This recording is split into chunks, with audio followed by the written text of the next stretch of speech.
Hey everybody, welcome back to another episode of The Dribble, the show where we take a closer look into the Boston Celtics, the rest of the NBA, and whatever else might come up. I am Luke Irwin, and I am your host. We have a great show. I'm super excited for the show today. So much to get into, obviously. First up, we're going to talk Celtics. The block party grows in size. Complacency, thy name is threes, and IQ is everything. Then, when you hear this sound, that means it is time to shut up about the Celtics. Enough about the Celtics. It's time to move on to the rest of the NBA. Of course, always so much to talk about around the NBA. We are back with another installment of Major Wager, where we make some super picks. They are super, if you catch my drift. And we dip our toes into some all-star snubs. Then, plus, as always, like we always do, we're going to go through some NBA games to look forward to in the upcoming week, along with the Celtics slate of games in this coming week. So yeah, so much to get into. And personally, I suggest we do. Because this is The Dribble.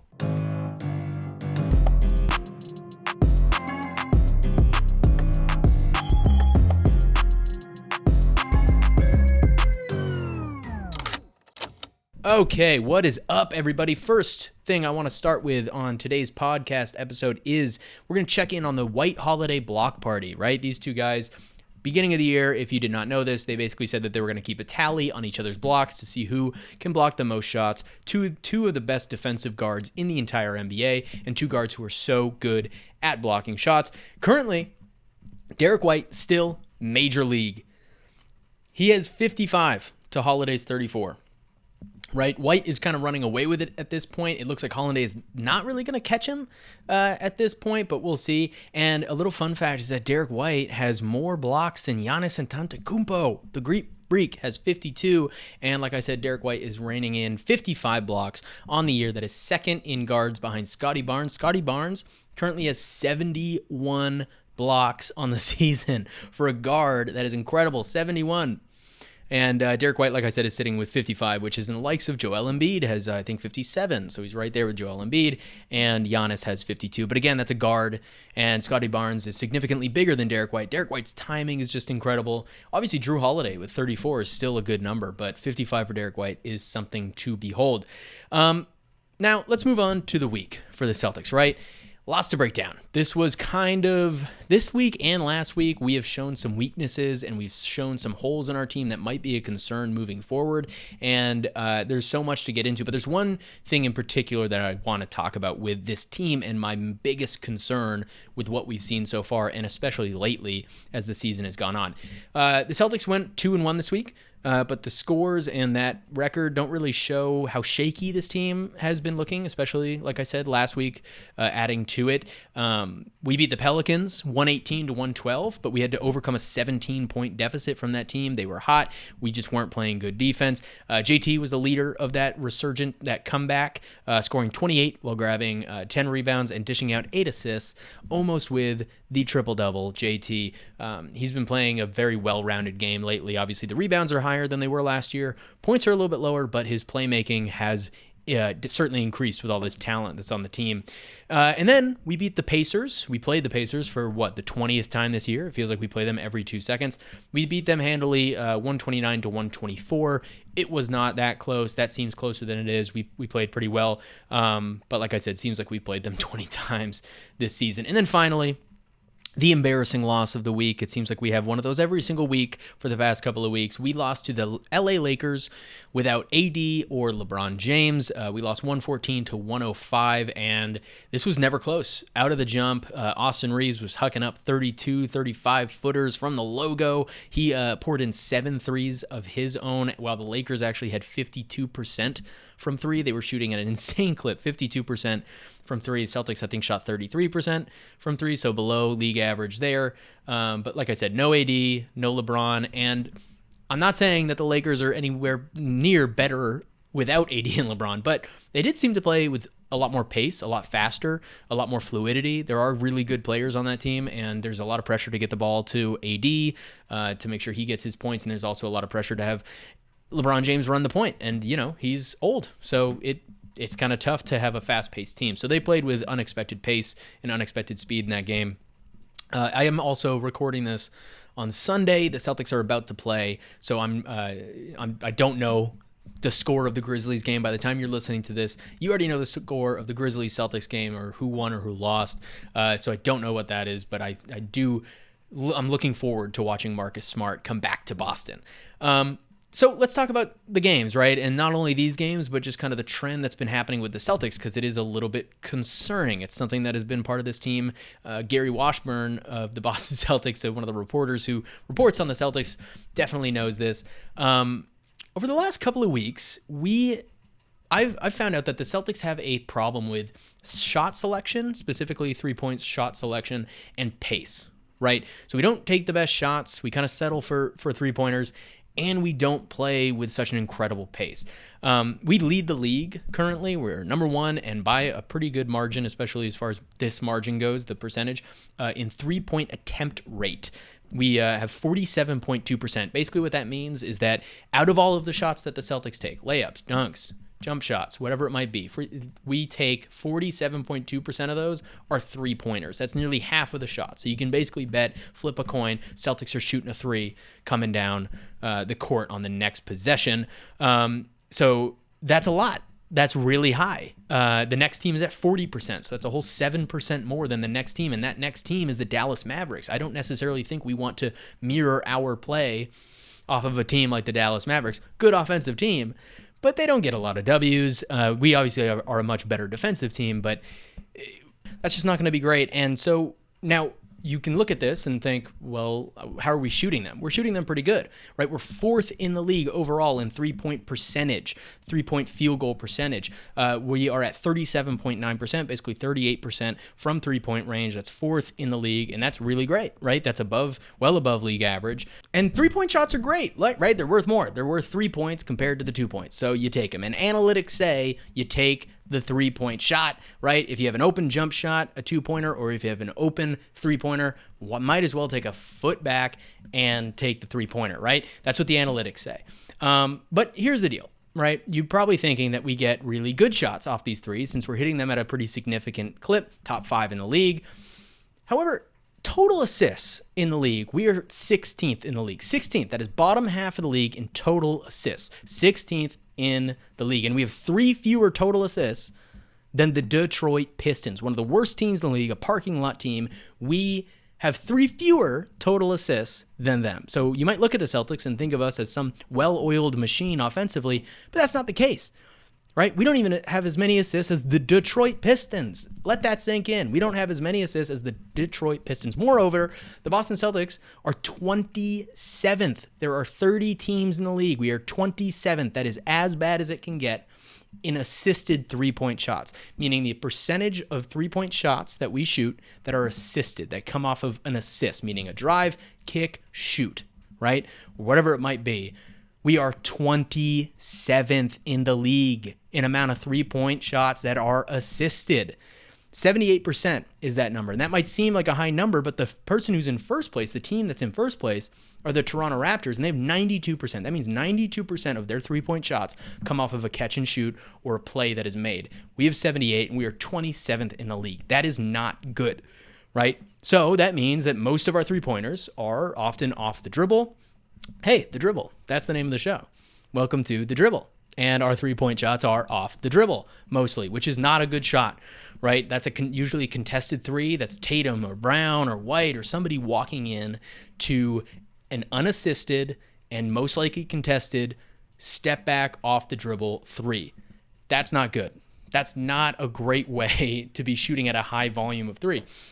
So maybe you look at this and you're like, well, they take so many unassisted 3-pointers because they're getting them up so quick, right? They're just shooting a lot of 3-pointers. It's not that, they're trying to get as many because, hey, the more you shoot, mathematically, the more you're going to make. That's also not true. It's also just not true. Wrong. The Celtics are 22nd in pace. And essentially what pace shows is the number of possessions per 48 minutes. So a game is 48 minutes long. Pace is determined by the number of possessions you get in those 48 minutes. That means the amount of opportunities, the amount of shots you get up in that time. Basically, that's what that measure is. And we're 22nd, right? A team like the Pacers are first. And a lot of the high-powered offenses like Oklahoma City, they're higher up in pace because they get a lot more shots up. And we're 22nd. Again, bottom half of the team. In anything in the 20s in that category is just not good. So we're shooting an insane amount of an attempt rate for three, and we're not getting a ton of possessions. So those are the possessions. The possessions we're getting, we're ending with a three. And as far as the rest of the league is concerned, most of those threes, not most of them, but again, relative to other teams, a lot of those threes are unassisted. So they're off the dribble, and we play at a slower pace. So that's not good, right? But we have some amazing shooters on this team, and that's why we're fourth in three-point field goal percentage, right? We have some great talent, great shooters, some natural shooters. We have league average right now, I think, is from the three-point line is 36% is league average. And we currently have 6 players, so a whole starting 5 plus 1 bench person that shoot over the league average. Those players are Jason Tatum, Drew Holiday, Sam Hauser, of course, Al Horford, Derek White, and Peyton Pritchard. And several others are basically right around league average. Our worst 2 players who get any significant time, our worst 2 shooters are Jaylen Brown and Kristaps Porzingis, and both of them are right around league average, just like 0.5% under league average. So they don't make that first class.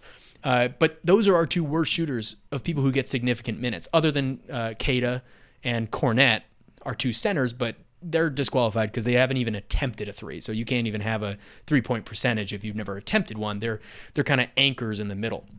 But our 2 worst shooters are Jaylen Brown and Kristaps Porzingis. And I don't know about you, but those are 2 good shooters, right? Those are 2 people, when they shoot a 3-point shot, I'm not cringing. I'm not going, no, wait, pass it for a better. No, I like those 2 people taking a shot. So we have incredible shooters across the board, but it's the overall gameplay and how we're getting those threes and what those threes look like within the actual gameplay that is the concern. Now, we have some players that skew those numbers a little bit. One of them being Sam Hauser. Here's a really interesting stat about Sam Hauser, right? So he has taken a total of 307 shots this season. 307 shots, total shots, layup, three-pointer, whatever you want to call it, right? 307 total shot attempts this season for the Boston Celtics. Of the 307 shots he's taken, 264 of those are from three-point range. So talk about three-point attempt rate, right? 264 out of 307. That leaves only 43 shots inside the arc. That means all season, 307 shots total. He's only taken 43 shots from inside that are not three-pointers. Of those 43 shots, 38 of the 43 are in the paint. That leaves only 5 total shots between the paint and the three-point arc. So 5 total shots in what we would call the mid-range, right? He either shoots a three or he's scoring in the paint. That's incredible. 307 shots, 5 are jump shots. And you would think 10 years ago, 20 years ago, in the 90s for sure, 80s obviously, a shooter, which Sam Hauser is, would be shooting from the mid-range all game long. That would be his bread and butter. But no, he shoots threes or he scores in the paint. That's really the only things he does, which that means his shot selection, 86% of them were from beyond the arc, 86, that leads the league, and only 1.6% of them have been from mid-range, and obviously the rest being from in the paint. That disparity is just crazy to me. 307 shots and only 5 of them are in that area is just insane. And that's kind of all about pace and all about volume. And you need that on a team, right? You need a guy like Sam Hauser to step in and be the kind of guy who just shoots the three or gets an easy basket. But it's him, and then it's the rest of the team that kind of skews those numbers. But that's his job. That's what he's supposed to do. It's really going to be like Tatum and Brown and White and Porzingis, and these guys need to stop doing so much ISO because we're too good for that. And we've relied too much on the three. As a Celtics fan, if you're a Celtics fan, if you watch these games, you know how just absolutely frustrating it is watching this team shoot threes, and basically their whole fate is determined if they're going to be making the threes or missing. Are they hot or are they cold, right? Basically, in our tenure in the playoffs, right, we played Milwaukee in 2020, 21, I forget when it was. It was when Tatum had the 46 points. That game 7, after Tatum had 46 points in game 6, the game 7, we were lights out. Peyton Pritchard hit 10 threes. Grant Williams could not miss from the corner, right? And we blew them out. And we moved on, went to the finals that year. And then last year against the Sixers, same thing. Tatum had 51 points. He was hot behind the arc. And in the third quarter, the Celtics were incredibly on fire from beyond the arc, and that won us the Game 7. Again, it could have gone the other way because this team, when they shoot well, there's not a single team in the NBA we can lose to. But that's the thing about inconsistency in shooting and relying on three-point shots, especially when the three-point shots aren't assisted and you shoot an insane attempt rate of nearly 50% of your shots are three, and they're not often assisted. And this year, right, we have 3 concerning games in 2024 since the new year, and those games where the Bucks blew us out, and in that game, we shot 9 for 35 from deep. Not great. The next game was the Clippers game, obviously, a couple weeks ago, and we shot 10 for 40. Again, yikes, not great, not good from three-point line. And finally, the Lakers game, we shot 16 for 48. Again, not great. When we lost the Lakers 105-114, the problem was we immediately got down, right? Austin Reeves was on fire from the jump. First quarter, second quarter, Austin Reeves and the entire Lakers team was just on fire from deep.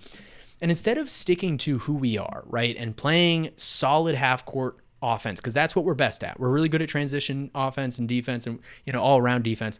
But the reason that we have a slower pace is because we're very good in the half court. So that makes sense. The pace I'm not too upset about. It's that combined with the shot selections we're getting. But we just started hugging up threes. Nearly 50 threes in that game against the Lakers, thinking, well, if we just keep shooting, hey, I'm Jason Tatum. If I just keep shooting, this lead will go down and down and down. But it was one of those nights where we weren't shooting spectacularly from three, and instead of dissecting their defense without AD in the paint and without LeBron playing defense, we settled for threes. Nearly 50 threes attempted in a game that we were down the entire game. We were trying to get the whole lead back in one fell swoop, but that's just not how it works. And we're too smart. And this is why it goes to IQ. I just listed off all of those great percentages by our team. 6 players above league average. And basically all players that play, besides our 2 centers who don't even attempt three-pointers, are right around league average. We have such great talent and such great IQ. Jason Tatum and Jaylen Brown are two-way players who know how to play. Derek White, obviously, we know his value to the team. Kristaps Porzingis is a smart player. Jrue Holiday is one of the smartest players. He's one of the reasons that the Bucks won that championship is because of how amazingly high his basketball IQ is. But we're not using it right now. We're relying 100% on talent. If we get down, we just shoot. Well, what if I just keep shooting?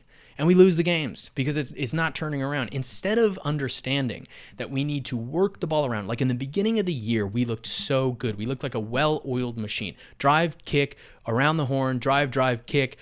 It was beautiful. Everybody touched the ball, and we often got a wide-open three-pointer, which I don't mind. But lately, we're seeming to go back to those old habits, right, where we're just shooting threes willy-nilly. It's just Jason Tatum. No one else touches it. Or it's Jrue Holiday. A lot of ISO ball. And then he just does one of those little step back Jrue Holiday threes and it doesn't go in. Or when it does go in, we win. And that's great. But if we want to be a championship team, we can't just sit there and try to rely on pure talent of shooting contested, unassisted three-point shots. It's not going to work because, again, we are here to be a Super Bowl team. We are here, not Super Bowl. I got the Super Bowl on the mind. We're going to be talking major wager. A little bit of a sneak peek into that. So I got Super Bowl on the mind. But what I mean, obviously, we're a championship team. A Larry O'Brien. We want that Larry O'Brien trophy. And this isn't going to cut it. Because if we're going to rely late in the playoffs on, well, are we hot from beyond the arc or not? It's going to take a miracle to win the championship. So we need to have Tatum and Porzingis and Brown understand that we need to play within the game. And I think Tatum's been doing a pretty good job with it. He is our one ISO guy. He's the one guy allowed to go ISO. But still, I don't like the step back threes. Go into the paint. Drive and kick. He's gotten so much better at reading defenses and passing. Drive and kick. So that's been my concern. And maybe it's just pre-All-Star, lackadaisical, like I said, the ho-hum doldrums of January. But I hope we turn around. And we need... You know what that means? That means it is time to stop talking about the Boston Celtics. It is time to move on to the rest of the NBA. So much great stuff to get into. You already know where we're going to start, though. It's where we always start. It is the greatest sports betting segment in all of podcast history. You already know what it is. Let's bring in my degenerate gambling brother, Timmy KGB, a.k.a. T-Bone Steak, extra raw. No hollandaise, not a dribble hollandaise, because this is major wager. What's up, Timmy? Welcome back to another episode of Major Wager. How you doing, buddy? I'm good. How's it going, Lukey? It's going good. It's going good, man. We got a lot to talk about. We had, obviously, our bets from last week, and we're going to play some new, interesting bets. But first, let's go over what we had last week. You had a 3-game teaser, which was, you keep trying to press that. You keep trying to make that a thing. Trying and succeeding. Let's go. I was going to say, you had it, and finally, you hit the teaser. You had the Knicks teased down to -2.5, the Celtics teased down to -4, and the Suns teased to +8. You bet $100 on that, and you won $170, or the odds were +170, so you won $270, which brings you to $1,028. So you are $28 in the first dozen weeks. You've finally broken the 1,000 mark. You were finally above the line of money that we actually started this thing out for, and then I had a same game parlay. I had the Nuggets to win. I also had Jokic to have 49.5, over 49.5 points, rebounds, and assists cumulative. And same thing, same odds, 170. I bet 100. I won 270. I hit that. He had like over 50. I think he had 52 or 53 total points, rebounds, and assists. And that lands me at $880. So again, I am climbing the ladder, but you're climbing. Yeah, not too shabby. This is a feel-good week for the Major Wager boys. We both won. I feel like that has to be the first time that's happened. I think so, yeah. Yeah. So it's feel good, but it's also, I'm trying to climb. I can't catch you. Every single time I get anything significant, you get something too. Well, I don't want to rub it in, but like, okay, so I have, what you said, $1,028. Yeah. That Maxey future bet is looking like pretty much a foregone conclusion at this point. I believe the last time I checked, he was at, I don't say -700. That can't be right. He's a really, really, the odds have become very long. So, yeah, anyway, I mean, that's $400 additional if that does indeed come to pass. So, I would double check the odds on that. It can't be what I just said, but there, he is now the prohibitive favorite to win that award. Yeah, and especially with Joel Embiid missing more games, and it looks like he has another injury that he's going to be missing on and off, which is going to place Maxey again into more of a prominent role. But yeah, Embiid's going to miss significant time. Yeah. So that's going to put Maxey at the front of the ship, and that could either really hurt your bet or it could actually really help your bet, depending on what happens. If the Sixers start losing and he doesn't play well at the helm, then that kind of lowers his odds a little bit. But if he takes this team, they continue to win, and he's the best player on it while Embiid is sitting. That's huge for you. Meanwhile, my future with Luka Doncic is, I mean, he's incredible. I don't know how he's not higher. Not going to happen. It's not going to happen. It's just not going to happen. Yeah. It's just not. And I mean, I thought that he's having the scoring impact, but the team isn't as good as they should be. And then also, I think a lot of these players, you have to take into consideration the defense. All of them who are in there, they play either exceptional defense, or it's Jokic, who again he's pretty good at defense, but it's going to be Jokic again. Yeah, it is. Yeah, it is. Well, yeah. So that's where we stand. Like you said, double win for the Major Wager boys. We both won our bets. So let's talk about these next bets. Let's do something a little bit different this week.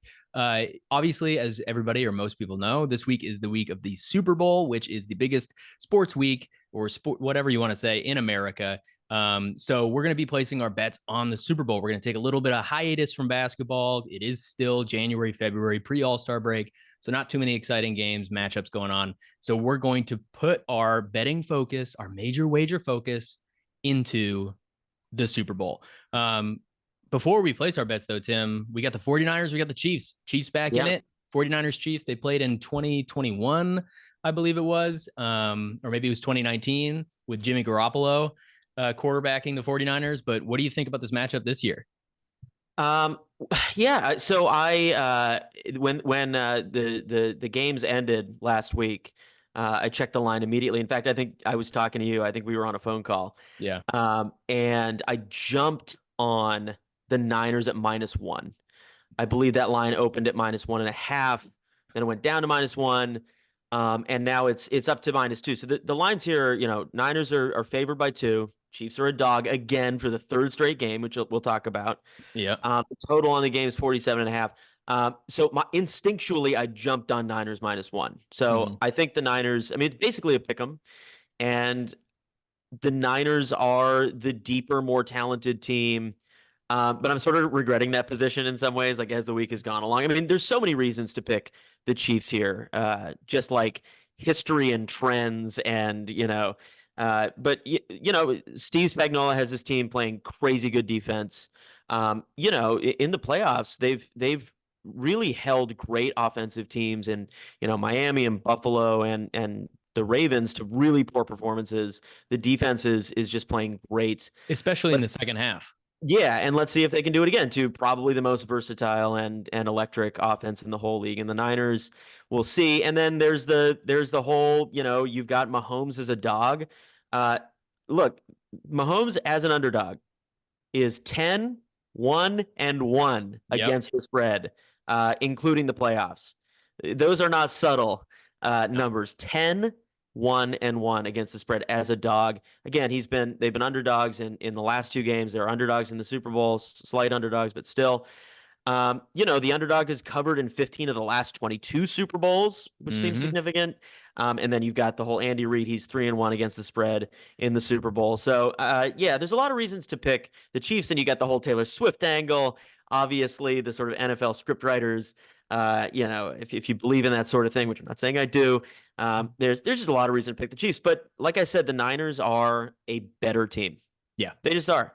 The skill guys, between McCaffrey and you have Brandon Ayuk playing great, and Debo and Kittle, and they're all pretty healthy, and Purdy's been great, and they've got a defense that isn't too shabby either, and some of these great guys like Warner and stuff. So, I'm gonna stick with the Niners, but I keep fading the Chiefs. I mean, I had big positions with the Ravens last week, and and the week before I had Buffalo, and this Chiefs team just always manages to find a way to make these deep playoff runs, to make these Super Bowl runs.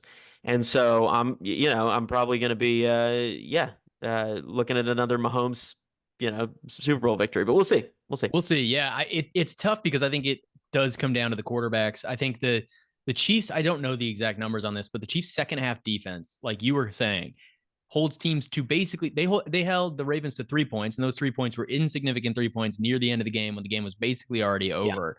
And then they held the Bills to, I think, only 7 points in the second half. But if you look at over the last 9 games from the Chiefs this season, they haven't allowed more than, I think, 7 points in a second half. Their defense is incredible. It's going to come down to Brock Purdy, though, to me, 100%. If he doesn't give the ball away, then this team can win this game. Is that so? Go ahead and give me your bet for major wager. Is that what your bet is? Are you doing a parlay? You doing any fun props? You doing Gatorade color? You doing anything interesting? Taylor Swift gets proposed to on 50-yard line. What are you doing? Well, okay, so I want to. Yes, I will be doing a lot of those things in real life. But for major wager, I want to before I give my bet, because I don't really know what it is, to be frank. I have to figure it out. But I want to give some props that I like in general. Do you want to do that too? Like, I'm just running down the list of props, like things that stuck out to me. Like, I'm not saying I'm going to gamble on these or that I'm going to choose them, but just as a way to think about the game, right? I was looking on DraftKings, looking at some of these props. Couple things I like here. This one stuck out to me: to happen in every quarter, a touchdown and a field goal. Yeah, every quarter to have both a touchdown and a field goal. Those are 20-1 odds. Yeah, kind of like that. That's fun. Yeah, it's pretty good. There's going to be scoring in this game, I think. Yeah. Either team to score 3 unanswered times. The no on that is plus 130. I like that. Yeah. Always love will there be an octopus? If the fans don't know, an octopus is a player scores a touchdown and then scores on the 2-point conversion. So scores eight straight points. Right. McCaffrey is just the ideal player to sort of gamble on octopus. Those are 14-1 odds. So those are all really interesting. I love Brock Purdy over 12.5 rushing. Yeah. Okay, like what did he have? He had 48 yards on 5 carries last week against the Lions. Is he going to be able to rush against this team? We think of him as a pocket quarterback, but he's had games where he's gone off. So 12 and a half yards rushing. I like Debo over 15 and a half rushing. I like Mahomes over 26 and a half rushing. I feel like there's going to be a lot of running in this game. Yeah. I like Kelsey under 70.5 receiving yards. That's the line they have here. Yep. So there's a lot there that I like. So I'm putting these together, beautiful minding this, trying to figure out. And let's see, I wrote it down. Don't cut any of this. This is all process. This is all raw. This is raw. This is raw, man. Wow, look at that. Okay. So let's see. I've put some of these together into some juicy little same game parlays. I want to go with. Okay. Yeah, this is the one. This is the one. This is it. This is real time, folks. He's putting this together in his mind real time. Let's see. I like them all. I like them all. Yeah. I'm going to go one that's not tied to the Niners win because I already have that in real life, and I don't really feel like losing twice and losing on a major wager for that same reason. So here we go. Diversify your portfolio. This is it. It's a 3-leg same game parlay. Okay, with a few of those props. Number one, let's start off with let's just hit a single here with a Christian McCaffrey touchdown. Okay. Simple. Is it going to happen? Yeah. Okay. Yeah. Brandon Ayuk over 61 and a half yards receiving. Okay. I like that. Okay. I like that a lot. McCaffrey over 4.5 receptions. McCaffrey. Okay. Yes. Okay. All those three are plus 305. And I'm going to bet $100 like I always do. Yep. And so $405. $405. You like it? I like that. So here's the first things that come to mind when you say that, right? First of all, Brandon Ayuk is going to have Trent McDuffie on him. Well, yeah. That 61 and a half is going to be tougher than you think. And especially with Brock Purdy, again, I say this game comes down completely to Brock Purdy. If he's throwing the ball away, which he is either 340 yards, perfect passer rating, and incredible, or he turns into a pumpkin and he has 3 straight interceptions. So if he's forcing the ball to Ayuk, it's going to be tough. With Trent McDuffie, I think Ayuk, to speak on that, I do agree that he's going to have a tough matchup, but he's going to break away for a long one or two. Yeah. That's and if the long one bounces off the defender's helmet and then he catches it, just as well. I don't know. I see him breaking away for at least a play or two, and covering that. I do love the McCaffrey over 4 receptions because I don't know what the Ravens were doing. Nobody knows what the Ravens were doing. The running game was work, but moreover, their passing game to backs was working. They out of the backfield when Lamar was dumping it off and screens to running backs, that was working all game. And then the second half, they just decided to stop doing it. Lamar started going long with everything. I don't know what they were doing play calling wise, but I love that with McCaffrey over 4 receiving. It was either that or I wanted to, for the third leg, throw that Brock Purdy 12 and a half because that looks so good to me. I'll definitely bet it in real life. Well, like you said with Brandon Ayuk, talk about one long one. There will be, I think, I mean, this is what he did against, who was it? They just played an NFC championship. The Lions. Yeah, the Lions. He had some major, huge rushes in that fourth quarter. And when he breaks away, he's fast. He's like Patrick Mahomes. He's a little bit faster than you think. Like I said, he had 48 yards in that game, rushing yards. Purdy did.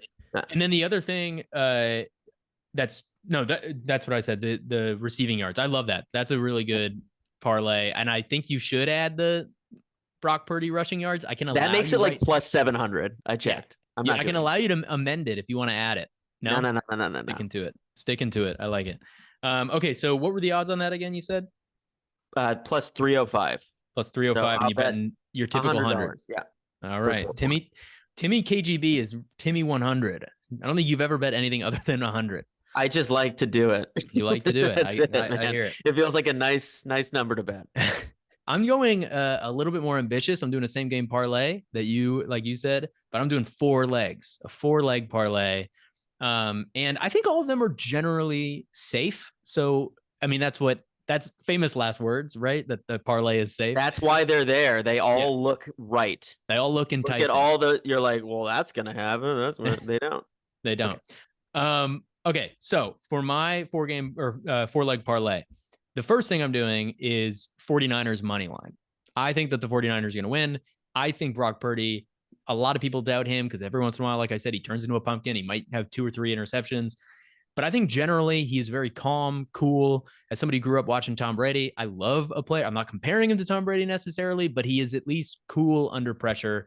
And Oh, that's huge. he's Mr. Cool. Yeah. He's so cool. And again, like the rushing element, if that's something that he can exploit with the Chiefs defense, because they blitz a lot. So if he can escape the blitz and go on a couple nice runs, that's going to be huge. So I like the 49ers on just straight money line, not taking points or anything like that, just money line. Yep. And then I'm also going like you had. So we got a little double here. Christian McCaffrey scoring a touchdown. And then I'm also going Travis Kelce scoring a touchdown. Kelce and Mahomes in the playoffs, we know what it is, right? They're obviously the leading receiving quarterback duo, and Travis Kelce passed Jerry Rice for playoff receptions last game. And they seem to, at least in the Super Bowl, always connect on something, and especially in the playoffs. So I'm thinking that, and the McCaffrey touchdown is pretty gold. And then the last leg that I decided to add on was another McCaffrey prop, and that is over 89.5 rushing yards. So that's a lot. That's 90.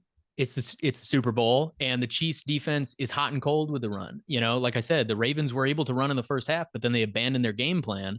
And the Bills, especially down the stretch, once the Chiefs defense got a little bit tired, like I said, they blitz a little bit more than other teams. The Bills were kind of running all over them. And then Josh Allen tried to become a superhero again, and they lost the game.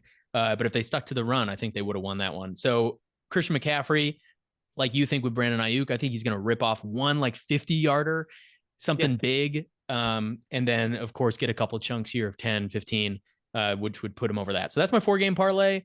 It is a plus 550. So pretty beautiful, pretty enticing. Go. And I'm going to do, you do the 100 every time, and I do weird bets every time. I am currently at $880 total dollars. I'm going all in. No, I'm kidding. I'm at $880. I'm going to chip that 80 off. That's what I like to do. I'm going to go down to 800 if I lose, but I'm going to bet $80 on this to pay out 520. So you're right. That is a weird amount. Yeah, it's a weird amount. $100. No, I'm going 80. I'm going 80. Okay. You can't, just like I can't convince you to do the Brock Purdy rushing, add that on. You cannot change my bet. I'm going at 80. I would respect you so much if you went all in on a 4-leg same game parlay in the Super Bowl. In a betting segment that is NBA betting, I go all in on the Super Bowl pick. Yeah. I like it. You know, we both have, it sounds like we both have similar reads on the game. Yeah. Right. We both like the Niners. And we both like McCaffrey to be a big factor. That number felt high to me, 89. I don't know. He clearly, I mean, I don't know what he would have to look at his recent performances, but I mean, he should easily surpass that. But, you know, I don't know. Super Bowl is wonky. It just, I don't know. It looked a little wonky to me, but I like it. I think McCaffrey's going to have a big game, and I hope I'm right and you're right that the Niners will win for a lot of reasons. You know, I mean, we're very protective of the Brady legacy thing, and there's been a little bit too much, you know, a lot of these pundits and talking heads getting a little too cavalier with some of the comparisons, which, you know, I mean, look, Mahomes is unbelievable. He is. Yeah, just this run of playoff success has been amazing. So we'll see what happens here. They definitely should lose this game, in my opinion, but who knows? Yeah, the one thing I will admit with Mahomes, because I'm with you, people in the media, they just like to crown the next. You know, people were saying that about LeBron even before he had even made a finals. You know, they were like, is he going to be basically better than Jordan? And they're saying that right now with Mahomes and Brady. The thing that I always go back to, if we could have had Jordan and LeBron match up, and Jordan or LeBron won 2 of those matchups in the playoffs, we would just crown that person. And Tom Brady beat Mahomes twice in the playoffs, won an AFC championship game, and won in the Super Bowl. And we can say whatever we want about that Super Bowl, but Tom Brady was MVP, had 3 touchdowns, 200 yards, and he had an amazing passer rating and QBR. And Mahomes had like one of the lowest QBRs in Super Bowl history. And yeah, you can talk about his line was deplenished. They were injured throughout his line. But when people said that about the Bills going into, you know, playing the Chiefs this year, it was, injuries are just excuses. You can't use that. And it's like, well, what about when Mahomes had his injured team? Everybody says it's one of the best performances of all time. Yeah. No, it's not. He had like a 20 QBR in the Super Bowl. Yeah, I mean, I get what you're saying, but I think too, like they're just they're not contemporaries, Yeah. right? So they were at different points in their career, and you could say, well, Tom Brady was how old was he when the Bucks won? I mean, was he 43 yeah? or 44? I mean, he 43, I was. think. So you could make that argument in favor of Tom Brady, even at 43 or whatever age he was able to do this against Mahomes. You could make the argument, well, Mahomes hadn't really fully matured into the guy, but I think it's hard to look at their head to heads in the playoffs as that significant just because they were such different, it's different parts of their career. But I get it. I mean, we'll have to see where the next handful of years takes Mahomes because yeah. Absolutely. But I will say in the AFC Championship game, that's the season Mahomes had 50 touchdowns and one MVP. So he was incredible that season. It's not Oh like he yeah, was a young buck. incredible. And then again, like you said, 43 years old in a Super Bowl, and that was Mahomes maybe their best team with Tyreek Hill and everybody, and they had crushed the Bucks earlier that year. Yeah. And the big game came, and I'm sorry, he had two interceptions, and they lost 30-9. So to Well, me, he's become a guy that no matter how, because this Chiefs team midway through the year, you're looking at it, you're like, okay, well, I'm writing them off as a serious contender, yeah, and then it's like somehow we're here again, and it's not totally him. Again, the defense is a huge part of this identity of this Chiefs team, but yeah, the it's results are pretty impressive, and yeah, and it I love Mahomes. I find myself fading him or attempting to. Like I had the Eagles in last Super Bowl and I lost. I had the Ravens last week and I lost. yeah. It's just that kind of thing. And Brady had that too, where it's like, man, don't even think about fading this guy in Yeah, a big game. yeah, that's what I was gonna say. I definitely I see it. I'm watching. I was watching that Bills game, and I'm thinking it's in Orchard Park, right? They're playing great. Their running game is running up and down Casey's defense, but there wasn't a moment in that game that I actually thought the Bills were going to win. It feels like, Yeah. And I've talked to other people about this, and like that's how we felt about Brady, where no matter what, the team has all these drops, they're not scoring a lot of points, but come January, are you really gonna bet against him? And yeah, I'm literally betting against him here on Major I Wager. know we both are, and we're both going to lose for that reason. We might be eating these words in a week, and probably we will be because he is that great. He truly is. But I think the 49ers team finally is in the Super Bowl healthy, and they have a better quarterback than they had in Jimmy Garoppolo.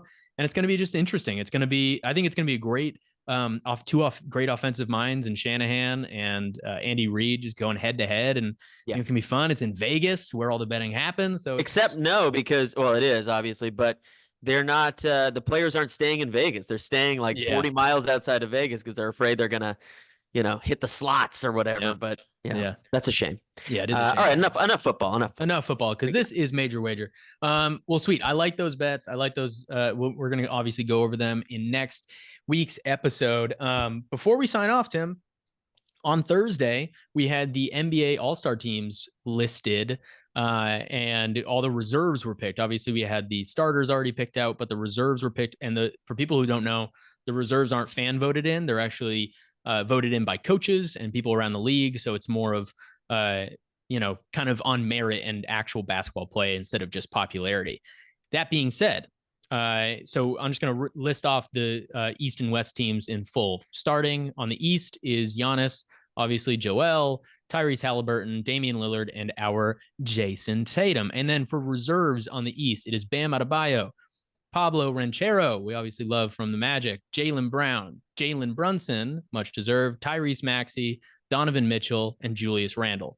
And then on the West side, we have Luka Doncic starting. This is the starting five. Luka Doncic, Kevin Durant, SGA, LeBron James, and Nikola Jokic. Well-deserved, all five of them. And then the reserves for the West are Devin Booker, Stephen Curry, Anthony Davis, Anthony Edwards, Paul George, Kawhi Leonard, and Karl Anthony Towns with that plus 60. So looking at the reserves, there's so much talent in this league. It's insane. But looking at the reserves, who sticks out the most? There's obviously plenty of players that stick out that got snubbed. But who do you think sticks out the most? And this can be snubbed from being a starter, or it can be a snub from being a reserve. I mean, yeah, there's so many players who've had great seasons and great statistical seasons who aren't on this list. I mean, obviously, someone like Trae Young sticks out, although that team is just so bad. I think they're 7 games below 500, and winning does matter in this. But to me, the biggest snub is a team snub. And I mean, a lot of people have made a lot of this, and I agree with this. It is a shame that the Kings don't have a single All-Star Yeah. on this list. This team is 29-19. I think they're fifth right now in the, or maybe even fourth in the West. I think fifth though.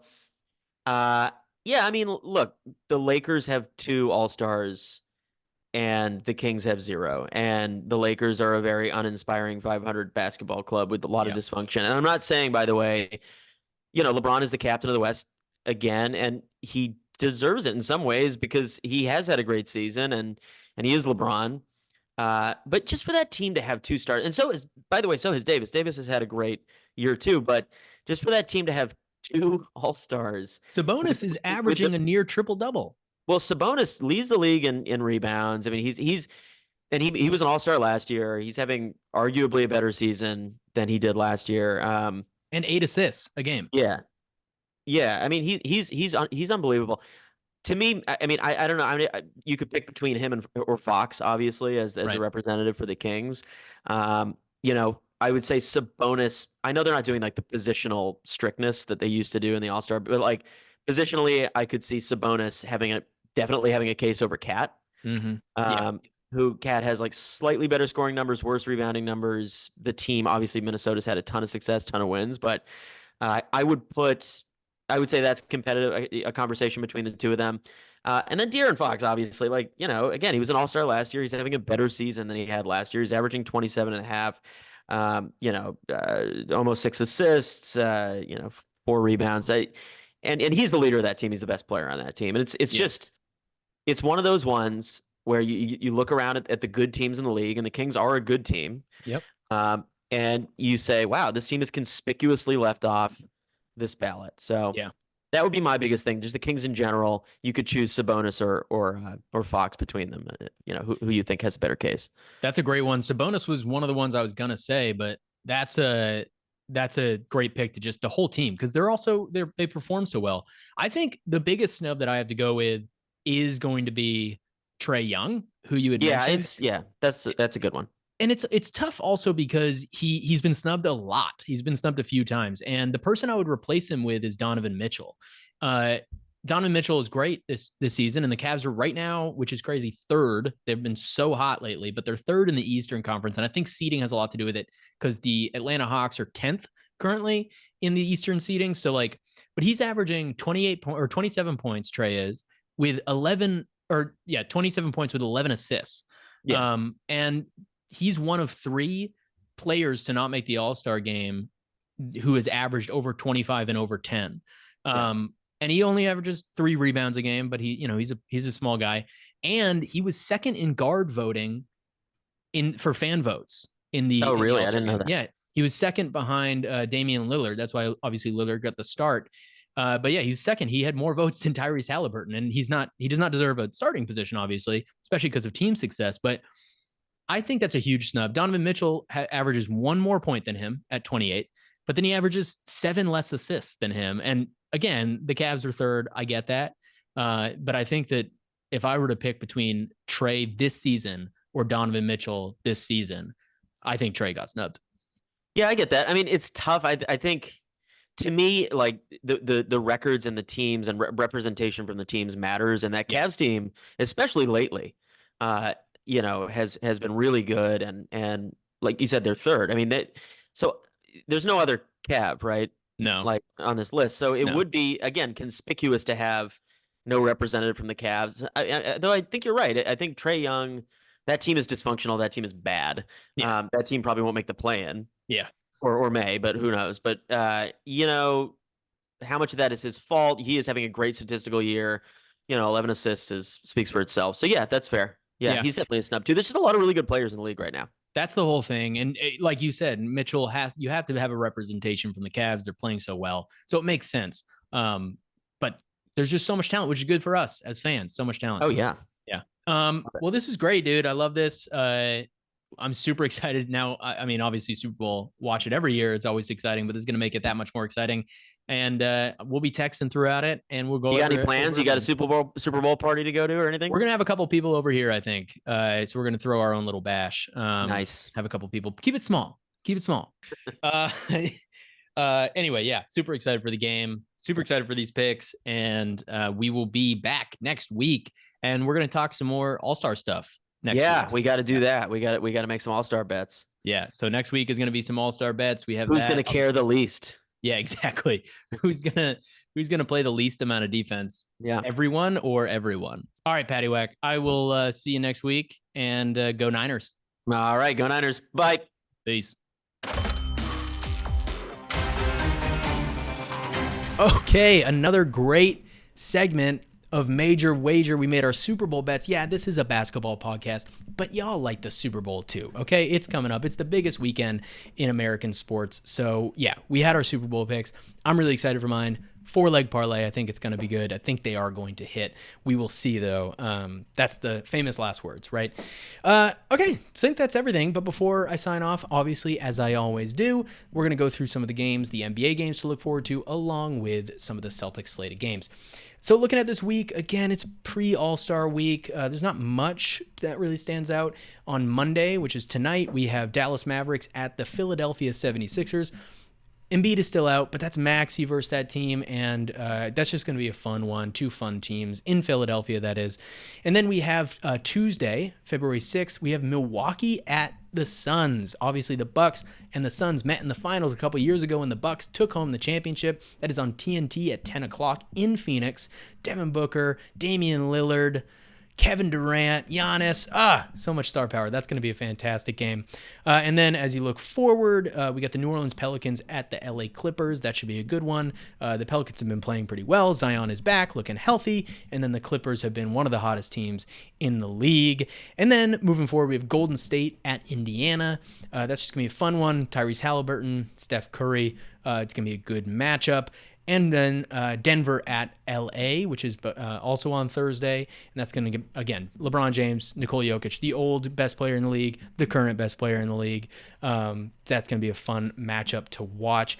And then finally, on Saturday, the only game that really stands out to me is the Phoenix Suns versus the Golden State Warriors. KD back against the Warriors in Golden State. Some storylines there, so that should be fun. And then for the Boston Celtics, we have, obviously they like I said, we're filming this on Sunday.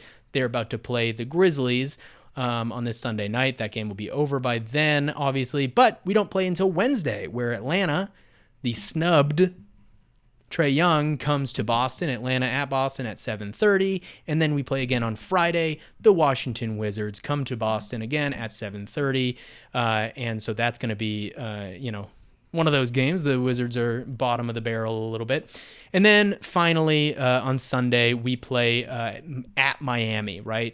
Rival ABC, 2 p.m. before the Super Bowl. So we're going to be watching Celtics at Miami, and then we're going to be watching the Super Bowl on that magnificent sports Sunday. So that'll be that.